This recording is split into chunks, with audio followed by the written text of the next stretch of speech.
old buddy Greg Palast, the investigative journalist, author of How Trump Stole 2020, GregPalast.com, the website, Greg_Palast on Twitter.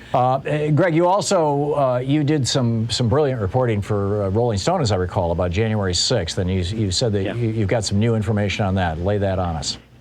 Yes, well, I've been working for Rolling Stone, but this is an investigation I did for the Great Consortium News, you just heard a new Rolling Stone report about how the White House had discussions, private discussions with the people holding the rally at the Ellipse on January 6th. The rally led to the march, which led to the destruction of the Capitol. And we'd actually reported that back on January 15th. And here's the important thing, Tom. Here's the important thing. The rally was legal. That's called our First Amendment, so Trump can go to a rally. Sure. But here's the key thing that about these meetings. The White House was specifically told, you cannot have a march.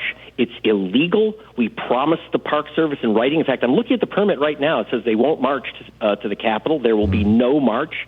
So therefore, there were no Park Police. There were no Capitol Police. There were no D.C. Police, no monitors, no ambulances, no control.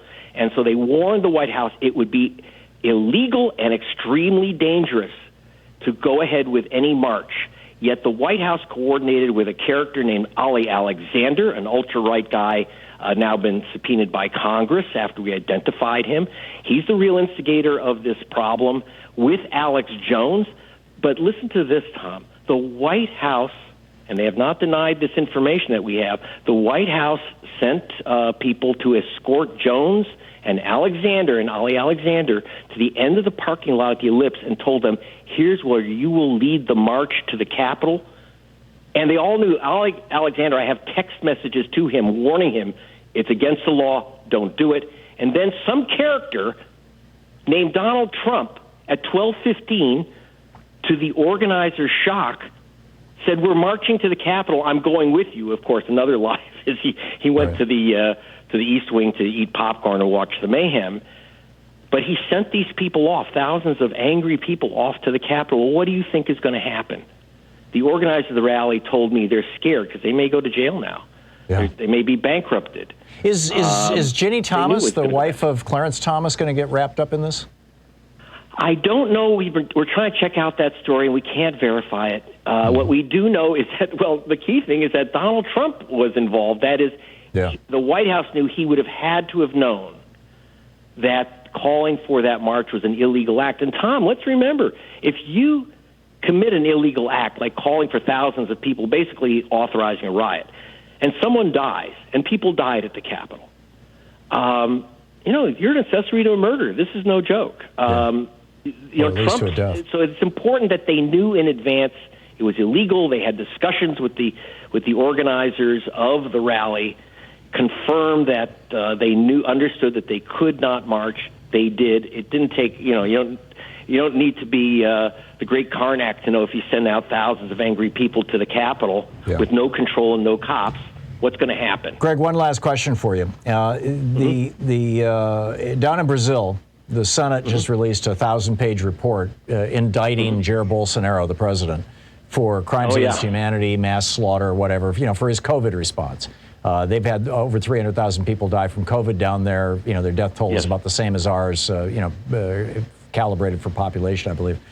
And I asked this question earlier on the air. If the pandemic had happened when Barack Obama was president, and he had fumbled the response in order to try to get people back to work so that the economy didn't sag so he could get himself reelected, and then he failed to get reelected, and tried all this stuff.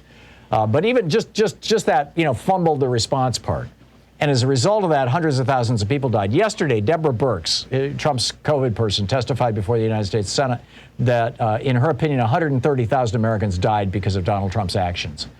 Why is there no movement? Or is there, and I don't know it? I mean, you're the reporter. You're out there in the field all the time.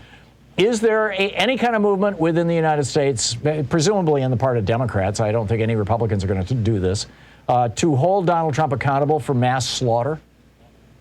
Well, once again, we're waiting on our Justice Department to return it from an injustice department. Merrick Garland's been very slow. This should at least, as they did in Brazil, which is, not easy to do, they investigated the president and found him culpable of causing mass death because he was basically repeating Trump. He was like Trump's little glove. Right down to hydroxychloroquine, yeah. Yeah, hydroxychloroquine, the whole 9 yards. Now remember, we put quacks in jail for trying to sell quack patent medicines. You go to prison in the United States for that type of game. It's dangerous.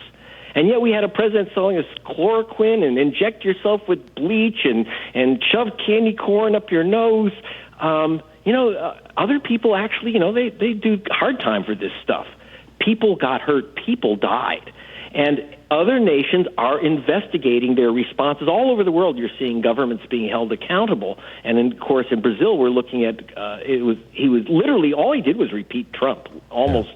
In fact, he proudly says, I'm quoting Trump. Trump is, I guess, his Surgeon General, right. Bolsonaro. But at least there's some sense of accountability in other nations. Yeah, but apparently